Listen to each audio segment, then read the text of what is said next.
شروع اللہ کا نام لے کر جو بڑا مہربان نہایت رحم والا ہے۔ یاسین، حکمت بھرے قرآن کی قسم، تم یقیناً پیغمبروں میں سے ہو، بالکل سیدھے راستے پر۔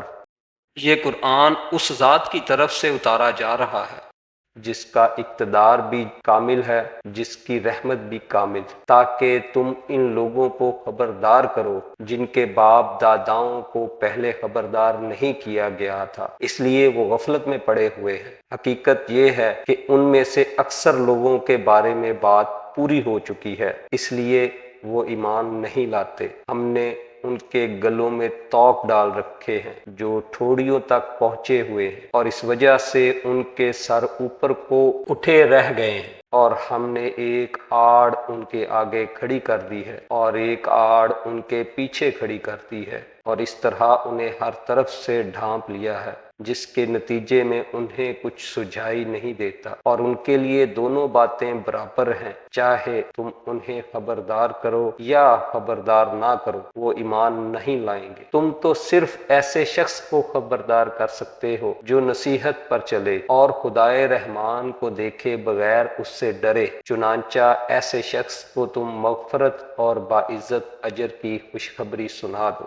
یقیناً ہم ہی مردوں کو زندہ کریں گے، اور جو کچھ عمل انہوں نے آگے بھیجے ہیں ہم ان کو بھی لکھتے جاتے ہیں، اور ان کے کاموں کے جو اثرات ہیں ان کو بھی، اور ہم نے ایک واضح کتاب میں ہر چیز کا پورا احاطہ کر رکھا ہے۔ اور اے پیغمبر، تم ان کے سامنے ایک بستی والوں کی مثال پیش کرو جب ان کے پاس رسول آئے تھے۔ جب ہم نے ان کے پاس شروع میں 2 رسول بھیجے تو انہوں نے دونوں کو جھٹلا دیا، پھر ہم نے ایک تیسرے کے ذریعے ان کی تائید کی، اور ان سب نے کہا کہ یقین جانو ہمیں تمہارے پاس رسول بنا کر بھیجا گیا ہے۔ انہوں نے کہا تمہاری حقیقت اس کے سوا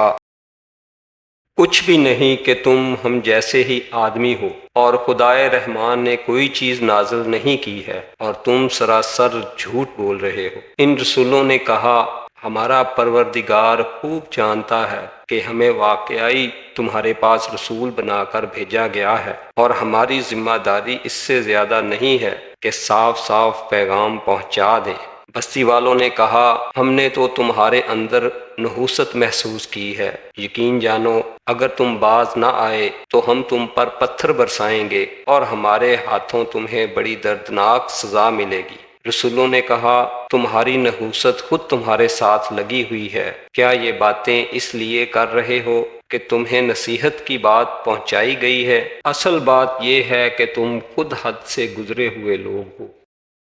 اور شہر کے پرلے علاقے سے ایک شخص دوڑتا ہوا آیا، اس نے کہا اے میری قوم کے لوگو، ان رسولوں کا کہا مان لو، ان لوگوں کا کہنا مان لو جو تم سے کوئی اجرت نہیں مانگ رہے، اور وہ صحیح راستے پر ہیں، اور بھلا میں اس ذات کی عبادت کیوں نہ کروں جس نے مجھے پیدا کیا ہے، اور اسی کی طرف تم سب کو واپس بھیجا جائے گا۔ بھلا اسے چھوڑ کر میں ایسوں کو معبود مانوں کہ اگر خدائے رحمان مجھے کوئی نقصان پہنچانے کا ارادہ کر لے تو ان کی سفارش میرے کسی کام نہ آئے، اور نہ وہ مجھے چھڑا سکے۔ اگر میں ایسا کروں گا تو یقیناً میں کھلی گمراہی میں مبتلا ہو جاؤں گا۔ میں تو تمہارے پروردگار پر ایمان لا چکا، اب تم بھی میری بات سن لو۔ آخر کار بستی والوں نے اس کو قتل کر دیا، اور اللہ تعالیٰ کی طرف سے اس سے کہا گیا کہ جنت میں داخل ہو جاؤ۔ اس نے جنت کی نعمتیں دیکھ کر کہا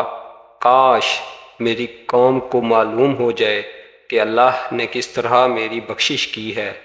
اور مجھے باعزت لوگوں میں شامل کیا ہے، اور اس شخص کے بعد ہم نے اس کی قوم پر آسمان سے کوئی لشکر نہیں اتارا، اور نہ ہی ہمیں اتارنے کی ضرورت تھی، وہ تو بس ایک ہی چنگھاڑ تھی جس سے وہ ایک دم بجھ کر رہ گئے۔ افسوس ہے ایسے بندوں کے حال پر،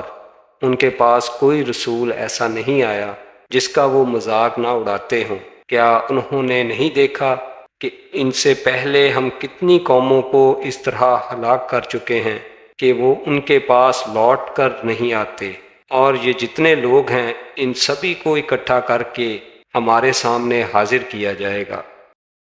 اور ان کے لیے ایک نشانی وہ زمین ہے جو مردہ پڑی ہوئی تھی، ہم نے اسے زندگی عطا کی اور اس سے غلہ نکالا جس کی خوراک یہ کھاتے ہیں، اور ہم نے اس زمین میں کھجوروں اور انگوروں کے باغ پیدا کیے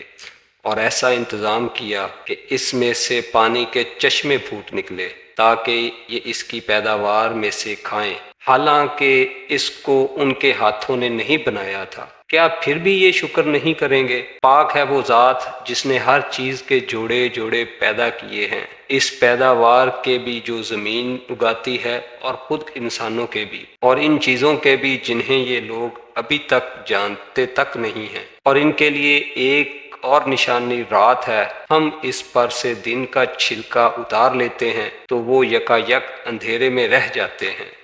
اور سورج اپنے ٹھکانے کی طرف چلا جا رہا ہے۔ یہ سب اس ذات کا مقرر کیا ہوا نظام ہے جس کا اقتدار بھی کامل ہے، جس کا علم بھی کامل، اور چاند ہے کہ ہم نے اس کی منزلیں ناپ تول کر مقرر کر دی ہیں، یہاں تک کہ وہ جب ان منزلوں کے دورے سے لوٹ کر آتا ہے تو کھجور کی پرانی ٹہنی کی طرح پتلا ہو کر رہ جاتا ہے۔ نہ تو سورج کی یہ مجال ہے کہ وہ چاند کو جا پکڑے، اور نہ رات دن سے آگے نکل سکتی ہے، اور یہ سب اپنے اپنے مقدار میں تیر رہے ہیں۔ اور ان کے لیے ایک اور نشانی یہ ہے کہ ہم نے ان کی اولاد کو بھری ہوئی کشتی میں سوار کیا، اور ہم نے ان کے لیے اس جیسی اور چیزیں بھی پیدا کی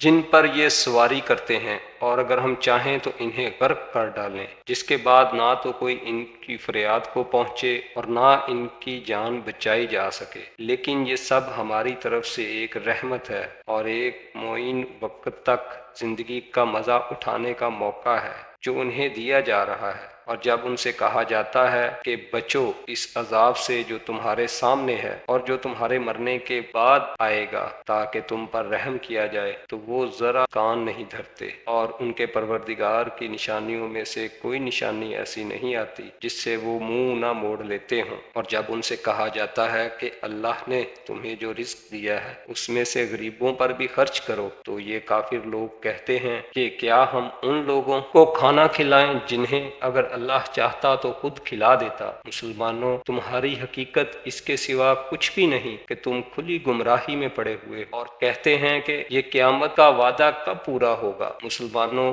بتاؤ اگر تم سچے ہو، دراصل یہ لوگ بس ایک چنگاڑ کا انتظار کر رہے ہیں جو ان کی اجلت بازی کے عین درمیان انہیں آ پکڑے گی، پھر نہ یہ کوئی وصیت کر سکیں گے اور نہ اپنے گھروں کے پاس لوٹ کر جا سکیں گے، اور سور پھونکا جائے گا تو یکا یک یہ اپنی قبروں سے نکل کر اپنے پروردگار کی طرف تیزی سے روانہ ہو جائیں گے، کہیں گے کہ ہائے ہماری کم بختی، ہمیں کس نے ہمارے مرکز سے اٹھا کھڑا کیا ہے؟ جواب ملے گا کہ یہ وہی چیز ہے جس کا خدائے رحمان نے وعدہ کیا تھا اور پیغمبروں نے سچی بات کہی تھی، اور کچھ نہیں، بس ایک زور کی آواز ہوگی جس کے بعد یہ سب کے سب ہمارے سامنے حاضر کر دیے جائیں گے۔ چنانچہ اس دن کسی شخص پر کوئی ظلم نہیں ہوگا اور تمہیں کسی اور چیز کا نہیں بلکہ انہی کاموں کا بدلہ ملے گا جو تم کیا کرتے تھے۔ جنت والے لوگ اس دن یقیناً اپنے مشغلے میں مگن ہوں گے، اور ان کی بیویاں گھنے سایوں میں آرام دہ نشستوں پر ٹیک لگائے ہوئے ہوں گے، وہاں ان کے لیے میوے ہوں گے اور انہیں ہر وہ چیز ملے گی جو وہ منگوائیں گے۔ رحمت والے پروردگار کی طرف سے انہیں سلام کہا جائے گا، اور کافروں سے کہا جائے گا کہ اے مجرموں، آج تم مومنوں سے الگ ہو جاؤ۔ اے آدم کے بیٹو، کیا میں نے تمہیں یہ تاکید نہیں کر دی تھی کہ تم شیطان کی عبادت نہ کرنا؟ وہ تمہارا کھلا دشمن ہے، اور یہ کہ تم میری عبادت کرنا یہی سیدھا راستہ ہے۔ اور حقیقت یہ ہے کہ شیطان نے تم میں سے ایک بڑی خلقت کو گمراہ کر ڈالا، تو کیا تم سمجھتے نہیں تھے؟ یہ ہے وہ جہنم جس سے تمہیں ڈرایا جاتا تھا، آج اس میں داخل ہو جاؤ، کیونکہ تم کفر کیا کرتے تھے۔ آج کے دن ہم ان کے منہ پر مہر لگا دیں گے، اور ان کے ہاتھ ہم سے بات کریں گے، اور ان کے پاؤں گواہی دیں گے کہ وہ کیا کمائی کیا کرتے تھے۔ اور اگر ہم چاہیں تو یہیں دنیا میں ان کی آنکھیں ملیا میٹ کر دیں، پھر یہ راستے کی تلاش میں بھاگتے پھرے، لیکن انہیں کہاں کچھ سجھائی دے گا۔ اور اگر ہم چاہیں تو ان کی اپنی جگہ پر بیٹھے بیٹھے ان کی صورتیں اس طرح مسخ کر دیں کہ یہ نہ آگے بڑھ سکے اور نہ پیچھے لوٹ سکے، اور ہم جس شخص کو لمبی عمر دیتے ہیں اسے تخلیقی اعتبار سے الٹ ہی دیتے ہیں۔ کیا پھر بھی انہیں عقل نہیں آتی؟ اور ہم نے اپنے ان پیغمبر کو نہ شاعری سکھائی ہے اور نہ وہ ان کے شایان شان ہے۔ یہ تو بس ایک نصیحت کی بات ہے، اور ایسا قرآن جو تو حقیقت کو کھول کھول کر بیان کرتا ہے تاکہ ہر اس شخص کو خبردار کر دے جو زندہ ہو، اور تاکہ کفر کرنے والوں پر حجت پوری ہو جائے۔ اور کیا انہوں نے یہ نہیں دیکھا کہ ہم نے اپنے ہاتھوں کی بنائی ہوئی چیزوں میں سے ان کے لیے مویشی پیدا کیے اور یہ ان کے مالک بنے ہوئے ہیں، اور ہم نے ان مویشیوں کو ان کے قابو میں دے دیا ہے، چنانچہ ان میں سے کچھ وہ ہیں جو ان کی سواری بنے ہوئے ہیں اور کچھ وہ ہیں جنہیں یہ کھاتے ہیں، نیز ان کو ان مویشیوں سے اور بھی فوائد حاصل ہوتے ہیں اور پینے کی چیزیں ملتی ہیں۔ کیا پھر بھی یہ شکر نہیں بجا لائیں گے؟ اور انہوں نے اللہ کو چھوڑ کر اس امید پر دوسرے خدا بنا رکھے ہیں کہ انہیں ان سے مدد ملے، حالانکہ ان میں یہ طاقت ہی نہیں ہے کہ ان کی مدد کر سکے، بلکہ وہ ان کے لیے ایک ایسا مخالف لشکر بنیں گے جسے قیامت میں ان کے سامنے حاضر کر لیا جائے گا۔ غرض اے پیغمبر، ان کی باتیں تمہیں رنجیدہ نہ کریں، یقین جانو ہمیں سب معلوم ہے کہ یہ کیا کچھ چھپاتے اور کیا کچھ ظاہر کرتے ہیں۔ اور کیا انسان نے یہ نہیں دیکھا کہ ہم نے اسے نطفے سے پیدا کیا تھا، پھر اچانک وہ کھلم کھلا جھگڑا کرنے والا بن گیا۔ ہمارے بارے میں تو وہ باتیں بناتا ہے اور خود اپنی پیدائش کو بھول بیٹھا ہے، کہتا ہے کہ ان ہڈیوں کو کون زندگی دے گا جبکہ وہ گل چکی ہوں گی۔ کہہ دو کہ ان کو وہی زندگی دے گا جس نے انہیں پہلی بار پیدا کیا تھا، اور وہ پیدا کرنے کا ہر کام جانتا ہے۔ وہی ہے جس نے تمہارے لیے سرسبز درخت سے آگ پیدا کر دی ہے، پھر تم ذرا سی دیر میں اس سے سلگانے کا کام لیتے ہو۔ بھلا جس ذات نے آسمانوں اور زمین کو پیدا کیا ہے، کیا وہ اس بات پر قادر نہیں ہے کہ ان جیسوں کو دوبارہ پیدا کر سکے؟ کیوں نہیں، جبکہ وہ سب کچھ پیدا کرنے کی پوری مہارت رکھتا ہے۔ اس کا معاملہ تو یہ ہے کہ جب وہ کسی چیز کا ارادہ کر لیتا ہے تو صرف اتنا کہتا ہے کہ ہو جا، بس وہ ہو جاتی ہے۔ غرض پاک ہے وہ ذات جس کے ہاتھ میں ہر چیز کی حکومت ہے، اور اسی کی طرف سب کو آخر کار لے جایا جائے گا۔